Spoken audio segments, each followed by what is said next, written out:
Hi, I'm Matt Ketman with Time Magazine. I'm here today with Robert Kiyosaki. He is the best-selling author of Rich Dad, Poor Dad, which has been translated into more than 50 languages and is the #1 personal finance book in the history of the world. Thank you for joining us today, Robert. Thank you. This question comes to us from A.J. Gupta from Grays Lake, Illinois. If you did not have the rich dad in your life, what would you be doing today? It's hard to say if I didn't have my rich dad because as a young kid, starting at probably about the age of 5, 6, 7, 8, 9, I really wanted to be rich. So I think number one is desire, and then you naturally seek your role models and teachers. And in my lifetime, I've had multiple rich dads. My rich dad was my best friend's father starting at the age of 9. And then today, I still seek mentors and wise men and wise women because that's how you get wiser, is by hanging out with smart people. And this one comes to us from Lagos, Nigeria. What made you write Conspiracy of the Rich? It goes back to why don't we have financial education in our schools?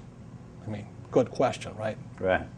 And how come the tax laws are different for different people? There's 4 things that make the most 90% of the people poor. Number 1 is taxes. 2 is debt, the college loans, house loans, car payments, credit cards. 3 is inflation. Everything goes up because taxes go up. It's not because things are more expensive. There's taxes. If I have to pay more taxes, I have to pass that on. And the 4th thing that makes people poor is a retirement plan, that 401k or the IRA or their SIP. I don't need a retirement plan because all of my assets produce income. So like I have 1,400 apartments. Every month I get a check. Why do I need a retirement plan? I have 8 oil wells. Every month I get a check. Are there some people who should play it safe and do the traditional route and just pick up a house, pay the mortgage? That's probably the most dangerous thing you can do today. What's happening in the Western world, in America, we're going to become a third world nation, rich and poor. That's it. The middle class is being wiped out. So the people in the middle, whoever's left in there, will be the ones paying the taxes, the debt, the inflation. Right. The middle class is the one, they're the pack mule. Is there any way a government can help this, or is it really based on the individual to come up? You have to decide which side of the fence you're on, rich or poor. Yeah. Make up your mind. Yeah. Make up your mind. I made up my mind. It's rich dad, poor dad. I want to listen to my old man, PhD. The government will take care of me. You save your money. And as you're saving your money, the Federal Reserve is printing trillions of dollars. How stupid can you be? And invest your money for the long term in a well-diversified portfolio of mutual funds, send it straight to Wall Street so that they can pay their brokers $10 million a year bonuses. How stupid does a person have to be? Wake up. Do they teach you that in college-level economics or no? Hell no. Are you kidding me? Absolutely not. By design. If you read Conspiracy of the Rich, 1903, John D. Rockefeller took over the financial education system by creating the General Education Board. And since then, the rich have controlled what is taught at schools. This question comes to us from Tokyo. Jay Sienna asks, you always say that your poor dad forbade everyone to talk about money at the dinner table. Did you ever ask him why? And at your dinner table now, are people allowed to talk about money? That's all I talk about is about money.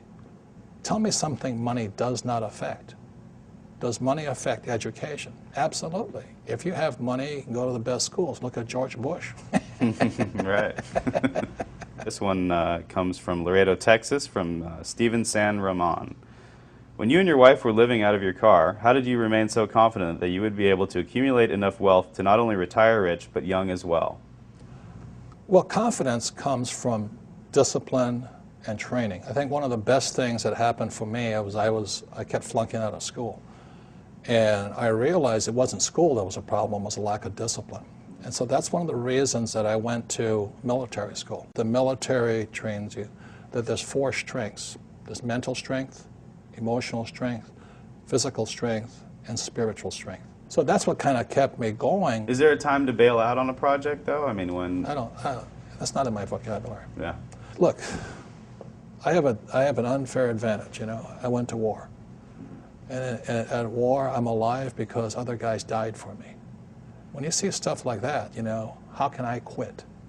Most guys are just wimps, pussies, cowards. They don't have it. So they should get a job. Muhammad Zafar asks, is it possible for a person with no money and few resources to still make a fortune? How? Get off your butt.